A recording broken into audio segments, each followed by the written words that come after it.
एक समय था कि मेरे ब्लॉग पे ट्रैफिक नहीं आता है और आज का समय है जो ट्रैफिक का झंझट नहीं है। और जानते हैं ना, ट्रैफिक का कनेक्शन आपके कमाई से, मतलब अगर ब्लॉगिंग से आपको कमाई बढ़ाना है तो आपके ब्लॉग पे ट्रैफिक चाहिए। और ट्रैफिक की बात करते हैं तो ऑर्गेनिक ट्रैफिक चाहिए, सर्च इंजन से चाहिए। और सर्च इंजन में अगर गूगल से ट्रैफिक चाहिए तो गूगल का रिसेंट अपडेट है जिसमें आपको एक क्राइटेरिया है, उसको सारे ब्लॉग को पास करना है। और गूगल ने क्राइटेरिया का नाम दिया कोर वेव वाइटल। और मेरा ब्लॉग आज के डेट में कोर वेव वाइटल के टेस्ट में पास होता है।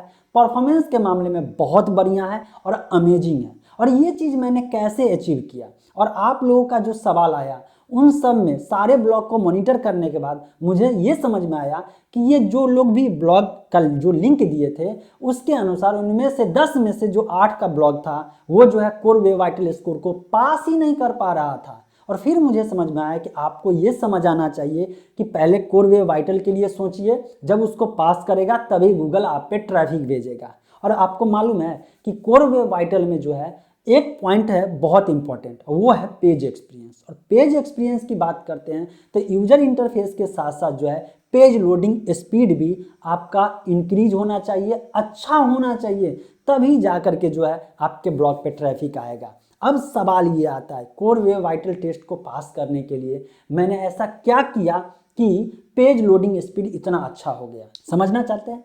चलिए वीडियो की तरफ चलते हैं। एक्चुअली आपको उससे पहले समझना पड़ेगा कि मैंने क्या किया। देखिए, कोर वेव वाइटल स्कोर को पास करने से पहले मैं बहुत ज़्यादा परेशान था जब गूगल का ये अपडेट आया। इतना ज़्यादा फ्रस्ट्रेट हो गया था क्योंकि ट्रैफिक डाउन हो रहा था, एक तो आ नहीं रहा था, जो आ रहा था वो भी डाउन होते चला जा रहा था। और जब मैं बड़े बड़े ब्लॉगर का ब्लॉग देखता था तो देखता था कि जो भी अपडेट आया उसके अनुसार मॉडिफिकेशन किया और उसके जो टेस्ट था वो पास हो गया। अब सबसे ज़्यादा यहाँ पे प्रॉब्लम हो रही थी कोर वेव वाइटल टेस्ट को पास कैसे करें। और उसके लिए जब पूरे एक्सपेरिमेंट करने के बाद समझ में आया कि मैं क्या गलती कर रहा था। और मैं गलती कर रहा था कि मेरा ब्लॉग शेयर्ड होस्टिंग पे था। और जनरली जितने भी नए ब्लॉगर आते हैं, और मैं गारंटी देता हूँ 99.9% जो ब्लॉगर न्यू आते हैं वो पहले शेयर्ड होस्टिंग लेते हैं। उसका 2-3 कारण है। पहली बात कि बहुत कुछ जानते नहीं है, उनको बताने वाला कोई नहीं रहता है। और दूसरी बात कि पॉसिबिलिटी है कि उनके पास पैसा कम रहता है, इसीलिए वो प्लान देखते हैं सस्ता। उनको डिफरेंस समझ ही नहीं आता है कि क्यों जो है महंगा प्लान लेना चाहिए और क्यों सस्ता प्लान लेना चाहिए। रीजन नहीं समझ के कारण वो सोचते हैं पैसा क्यों बर्बाद करें। उनको समझ नहीं आता कि ये पैसा बर्बाद नहीं, इन्वेस्टमेंट है, और जाकर के शेयर्ड होस्टिंग ले लेते हैं। और यही गलती मैं भी कर रहा था। शेयर्ड होस्टिंग के बाद प्रॉब्लम क्या होता है सो आप समझ लीजिए। मैं पहले बता देता हूं, मैं शेयर्ड होस्टिंग से स्विच किया डेडिकेटेड सर्वर की तरफ और क्लाउड होस्टिंग की तरफ स्विच करना शुरू किया। धीरे धीरे एक ब्लॉक को लाया, फिर दूसरे ब्लॉक को लाया, ऐसे करके करना शुरू किया कि देखता हूं क्लाउड वाले में ले जा करके देखता हूं, इसका VPS में ले जा करके देखता हूं। और फिर डिफरेंस समझ में आया कि असल जो प्रॉब्लम था मेरा शेयर्ड होस्टिंग पे था, जिसके कारण स्पीड ही नहीं मिल रहा था, परफॉर्मेंस नहीं मिल रहा था। पहले रीजन समझ लीजिए और आगे मैं आपको बताऊंगा इसके साथ ऐसा क्या करें इंप्लीमेंट जो आपका ब्लॉग जो है बहुत ही ज़्यादा फास्ट हो जाए, जैसे मेरा ब्लॉग है। पहले स्क्रीनशॉट देख लीजिए मेरे ब्लॉग के परफॉर्मेंस का, देख लिए। चलिए देखिए, शेयर्ड होस्टिंग जो होता है ना, नाम से समझ में आता है कि होस्टिंग जो आप पैकेज लेते हैं उसका जो रिसोर्स है उस पर आपका ही नहीं बहुत सारे ब्लॉग होगा, सब मिल करके शेयरिंग करेंगे। अब एक एग्जांपल लीजिए, सपोज कि एक बर्तन है और उसमें खाना रखा हुआ है और आपके साथ साथ 20 और लोग हैं जो उसी बर्तन से खाना खाएंगे। और कोई पेटू आ गया जो आपसे ज़्यादा खाना वो खा लिया या बहुत ज़्यादा खाना खाता है, तो पॉसिबिलिटी है बाकी और लोग में से या तो थोड़ा थोड़ा लोगों को खाना मिलेगा या किसी को भूखे ही रहना पड़ जाएगा। ऐसे ही शेयर्ड होस्टिंग में होता है। रिसोर्स फिक्स कर दिया, मान लीजिए कि 2 GB रैम वाला आपने जो है प्लान लिया शेयर्ड होस्टिंग में, और आपके जैसे जैसे 20 और ब्लॉग जो है उसी जो हो सर्वर पे होस्टेड है। ऐसे में क्या होगा, किसी और का ब्लॉग जो है ज़्यादा रिसोर्स यूज कर लिया तो रिसोर्स बचा ही नहीं। अब आपको पता ही नहीं कितने इस पे ब्लॉग होस्टेड है, और ऐसे में आपका ब्लॉग जो है परफॉर्मेंस बढ़िया नहीं करेगा क्योंकि होस्टिंग जो है शेयर्ड है। और जिस कारण से गूगल जो है जब बोट आएगा और टेस्ट पास नहीं करेगा तो धीरे धीरे रैंकिंग पीछे कर देगा। अब इसका सॉल्यूशन क्या है? इसका सॉल्यूशन जस्ट अपोजिट है। यहाँ पे शेयरिंग है तो बिना शेयरिंग वाला जो है आप प्लान ले ले, या बिना शेयरिंग वाला सर्वर ले ले, जिसको कहते हैं डेडिकेटेड सर्वर। जहाँ पे शेयर्ड होस्टिंग में शेयरिंग होता है, डेडिकेटेड सर्वर का मतलब पूरा का पूरा आपके लिए डेडिकेटेड रहता है। अब यहाँ पे क्या होता है, डेडिकेटेड सर्वर में आपको एक सर्वर मिलता है जिस पे आपका पूरा कंट्रोल है, आप जो ओएस लगाइए, जो सॉफ्टवेयर डालिए, जैसे करना है वो काम कर सकते हैं। लेकिन एक सच्चाई मैं आपको बताता हूँ, अगर डेडिकेटेड सर्वर लेंगे तो बहुत ज़्यादा कॉस्टिंग पड़ेगा। आपको मैं आगे बताऊंगा, प्लान भी देख लीजिएगा, फिर आपको समझ में आएगा। तो फिर क्या सॉल्यूशन निकाला जाए, मैंने सोचा कि एक जिनके ब्लॉग पे ट्रैफिक नहीं आ रहा है और पैसा ज़्यादा नहीं है, वो डेडिकेटेड सर्वर पे इतना ज़्यादा पैसा किस आधार पे खर्च करेंगे और मैं भी क्यों खर्च करूं। फिर मुझे इसका सॉल्यूशन मिला VPS।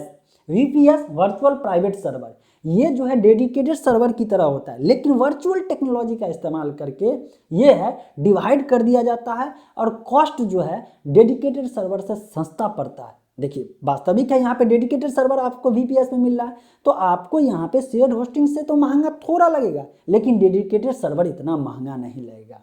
अब रही बात कि यहाँ पे जब आपको बात आती है क्लाउड होस्टिंग की, VPS की आती है, तो ले कहाँ से।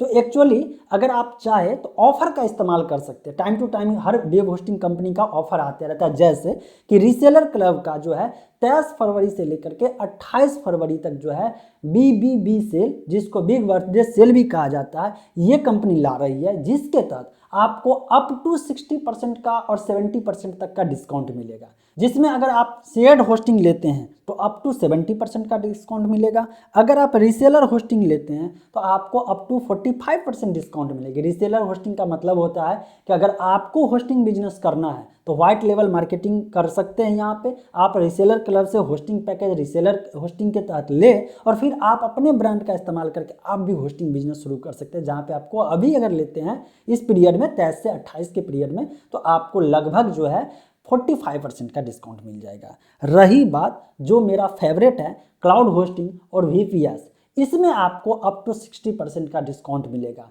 VPS का आप समझ चुके हैं कि क्या कितना ज़्यादा इंपॉर्टेंट है कि आपको ट्रैफिक चाहिए। और देखिए ब्लॉगिंग मैं मानता हूं कि एक बिजनेस है, सिंपल सी बात है, और बिजनेस है तो कुछ ना कुछ इन्वेस्टमेंट मांगेगा, और अगर इन्वेस्टमेंट सही जगह नहीं करेंगे, सही प्रोडक्ट पे नहीं करेंगे, तो आपको ग्रोथ नहीं मिलेगा। आप भी इस बात को मानते हैं ना कि ब्लॉगिंग का मतलब है कि पैसा कमाना, अगर बिजनेस के रूप में देखते हैं, और पैसा कमाना तभी हो पाएगा जब आपके ब्लॉग पे ट्रैफिक होगा, और ट्रैफिक तभी आएगा जब आप सर्च इंजन ऑप्टिमाइजेशन करेंगे, और सर्च इंजन ऑप्टिमाइजेशन जो है अच्छा तभी हो पाएगा जो गूगल का क्राइटेरिया है, जो जितने भी एसईओ फैक्टर है उसको पूरा करें। और रिसेंटली मैंने आपको बताया Google core web vital score को बहुत ज़्यादा इंपॉर्टेंट मान रहा है। और इतना ही नहीं, आप सर्च कंसोल में जाके देखेंगे तो एक सेक्शन बना हुआ है कि आपका ब्लॉग, आपका पेज जो है कोर वेब वाइटल स्कोर को पास करता है नहीं करता है। और जब कोर वेब वाइटल की बात करते हैं तो पेज एक्सपीरियंस मायने रखता है, पेज लोडिंग स्पीड मायने रखता है। पेज लोडिंग की बात करते हैं तो अब मैं बताता हूं कि वेब होस्टिंग के साथ साथ आपको एक्स्ट्रा क्या करना है।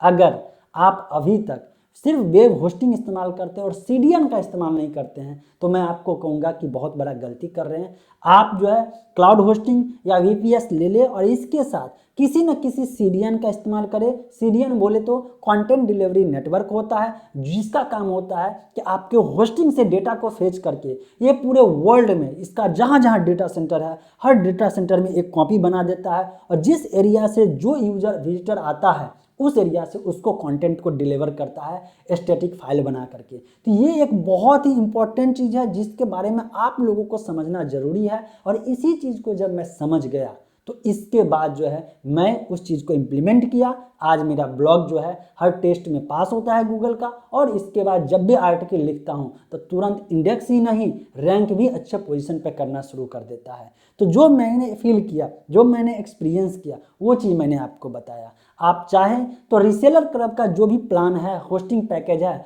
जो ऑफर के तहत अगर आप लेते हैं तो इतना हैवी डिस्काउंट भी आपको मिल रहा है, तो उसको चेकआउट कर सकते हैं। नीचे डिस्क्रिप्शन में लिंक दे दूंगा, जहां से जा करके आप देखें आपके अनुसार जो प्लान सूट करता है उसी प्लान को ले। और इसके साथ मैं आपको कहना चाहूँगा, सर्च इंजन ऑप्टिमाइजेशन से रिलेटेड या वेब होस्टिंग से रिलेटेड या ब्लॉगिंग से रिलेटेड बिंदास सवाल आप कमेंट सेक्शन में पूछ सकते हैं। चाहे तो आप इंस्टाग्राम पे टैग कर सकते हैं और चाहे तो ट्विटर पे भी सवाल पूछ सकते हैं। मिलते हैं फ्रेश और अपडेट इन्फो के साथ अगले वीडियो में।